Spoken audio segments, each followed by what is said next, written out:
Bom dia, neframores! Hoje, na quarta nefrológica, quero saber de vocês. Se vocês já passaram por uma situação dessa, ou algum familiar conhecido, que é o seguinte: ter que internar por algum motivo nada a ver, não nefrológico, uma pneumonia, uma diarreia, um infarto, e aí, durante a internação, a evolução desse caso, o boletim médico te apresenta que houve uma alteração da função renal.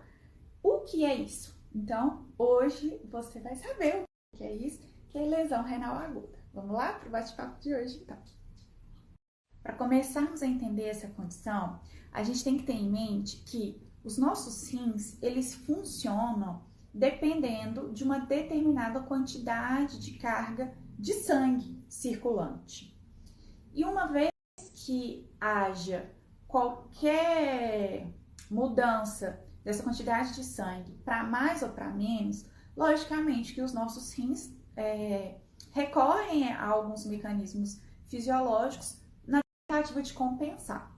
Mas, por exemplo, um quadro de infecção generalizada, a sepsis, por conta de uma pneumonia, o seu organismo sofre algumas modificações hemodinâmicas. Do tipo, você não perde sangue, mas é como se fosse. Por quê? Porque, na verdade, os seus vasos, a inflamação desse estado de sepsis é tamanha que seus vasos sanguíneos dilatam. Então esses vasos que seriam mais fininhos e estão dilatados por causa desse estado de inflamação, funcionalmente realmente é como se tivesse faltando sangue ali, porque você precisaria de mais sangue para preencher esse vaso mais gordinho. Mas a gente não produz sangue de uma hora para outra. Então, realmente é como se a gente ficasse deficitário de sangue. E esse estado hemodinâmico com falta de sangue é como se fosse um estado de desidratação. E dessa forma, sim, os nossos rins acabam não conseguindo desempenhar toda a sua funcionalidade de filtração. E por isso que um estado de infecção, tendo sepsis ou não, mas ficando mais frequente no estado de sepsis, essa alteração de função renal de repente. Era uma pessoa que antes tinha uma função renal normal e que por conta dessa situação teve essa alteração. Entendeu? Então esse é um primeiro passo para entendermos. Então, antes da internação, a pessoa tinha uma determinada função renal, que podia ser normal ou até alterada, mas que diante de um evento agudo, essa creatinina, essa função renal sofreu um dano, uma alteração. Então, daí o nome lesão renal aguda. Então, isso pode ser por conta de uma infecção. Eu exemplifiquei a diarreia, porque na diarreia, os vasos eles continuam no seu calibre normal, mas você perde muita água se você ficar desidratado, né? Se você não repor bebendo bastante água. Então, não é o vaso que dilata, o vaso fica no seu tamanho normal, mas aí você perde água no seu sangue, então o sangue fica mais ralinho. Então, entre aspas, você fica com menos sangue, digamos assim, em termos leigos. Do caso, por exemplo, do infarto, quem que leva sangue para os nossos rins? Nosso coração. Se o coração não está bombeando, né, adequadamente, o rim também vai chegar menos sangue para os nossos rins e da mesma forma a sua filtração ficará comprometida, tá? Então, aqui foram situações que na verdade o rim está sofrendo de tabela, né? O problema, a doença não está ali dentro do rim. Outra situação que eu vou chegar nela, é dessa, que a doença, o problema é naturalmente renal, alguma coisa ali dentro do rim não tá legal. Então isso pode ser por causa de uma toxina, algum remédio, algum contraste que você tomou, que tá ali atuando e adoecendo o rim, ou seja, por doenças renais, né, glomerulopatias, nefrite tubulointersticial, e aí então esse seria outro grupo de lesão renal aguda, tá? E uma terceira forma possível dos seus rins sofrerem dessa forma, pensa que seja uma obstrução que venha após o rim. especialmente se essa obstrução ela conseguir acometer os dois rins ao mesmo tempo. Porque se a obstrução ela for só de um lado, o outro rim, nessa forma de compensação, consegue fazer o seu papel, o papel do que o outro rim não está conseguindo fazer, tá?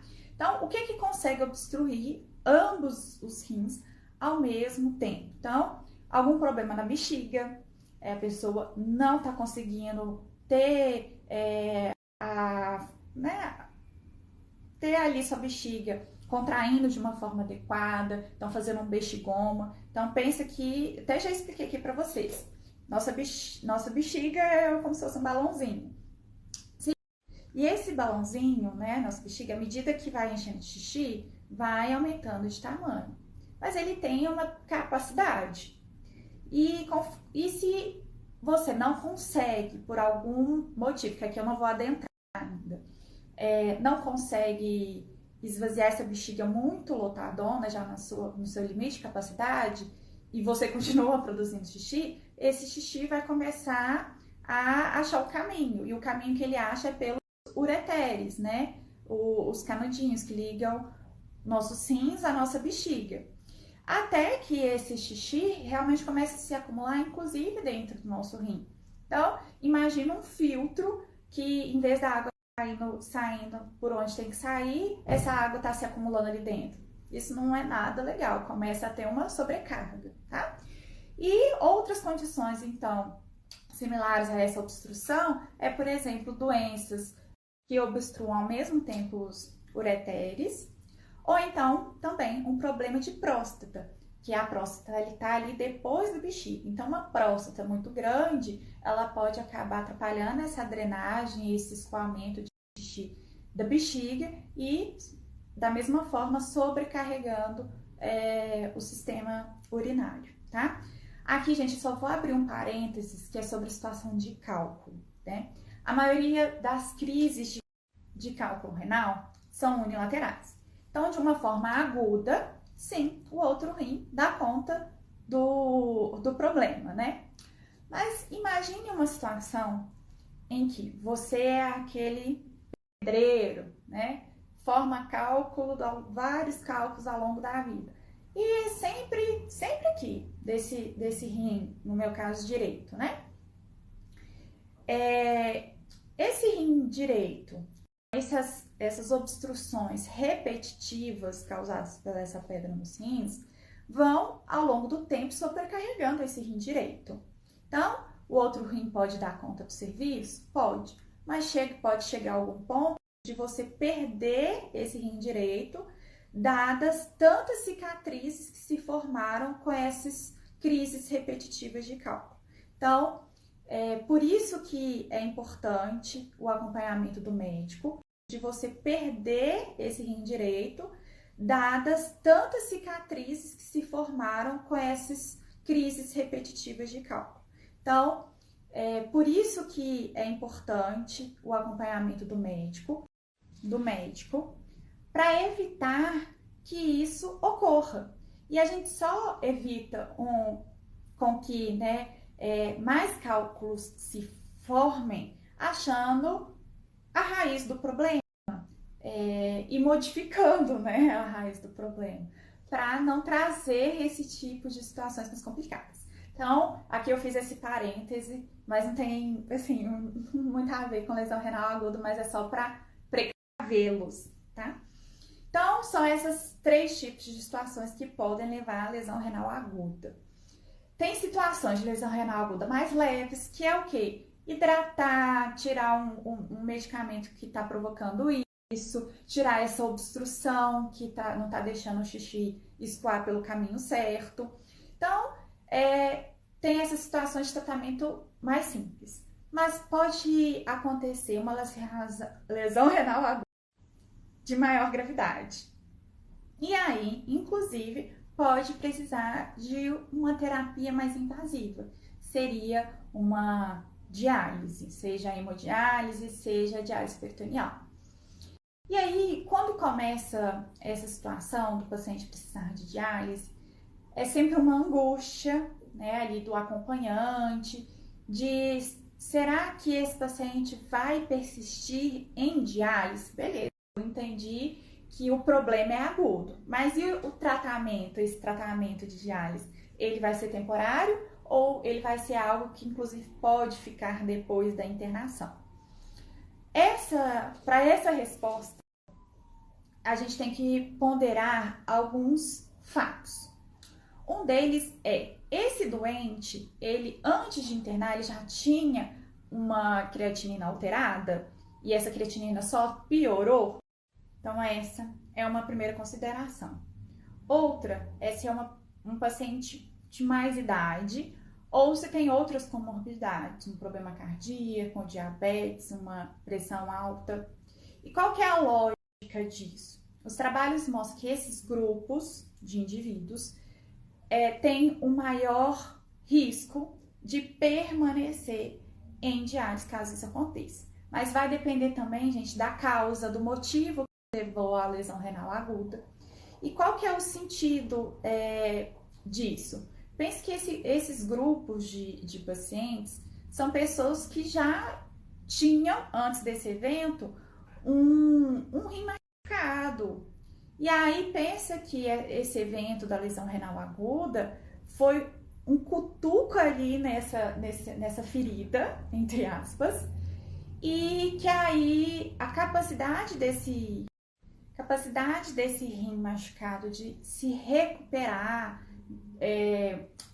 desse cutucão, dessa ferida, é menor, né? Podendo, então, ser uma recuperação mais lenta, então, precisar de mais tempo até conseguir sair da diálise ou não. É um rim que ele não conseguiu, dado esse evento, recuperar o fôlego e aí acabar realmente após um quadro de lesão renal aguda se mantendo em diálise, tá? E antes de finalizar aqui, dicas então de como se evitar a tal da lesão renal aguda. Eu acho que é a mensagem mais importante que tem que ficar aqui na nossa conversa de hoje.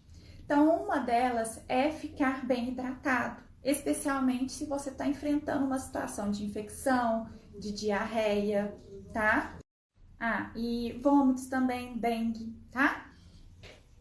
Além disso, ainda mais se você já tem uma creatinina alterada, evitar medicamentos que sejam potencialmente tóxicos para os rins, como anti-inflamatório, tá? Qualquer anti-inflamatório, até o da última classe, tá? Não caia nessa pegadinha. E medicamentos para o estômago, tá? Pantoprazol, omeprazol, lansoprazol, esomeprazol, os zóis aí da vida, entre aspas. E outra questão é a avaliação, por exemplo, vou ter que fazer um exame com contraste. Se você também já tem alguma disfunção renal, é preciso da autorização do seu nefrologista, tá certo? E, por último, se você é mais vozinho, é importante entender através do acompanhamento médico mesmo, ou com seu geriatra, clínico geral, ou até mesmo urologista, se há algum tipo de distúrbio, algum tipo de obstrução prostática ou da bexiga, e se houver, lidar com essa condição, tá? Para tentar ali resolver. E é isso, gente, ó. Adorei o papo de hoje, adoro essa conversa. E vou confessar para vocês uma coisa, estou tentando criar coragem para abrir meu canal do YouTube. E aí a minha proposta seria de dar aulas realmente mais técnicas, porque né, tem aqui muitas pessoas da área da saúde me acompanhando. E aí eu quero saber de vocês o que vocês acham disso, tá bom? Beijão, tchau, tchau!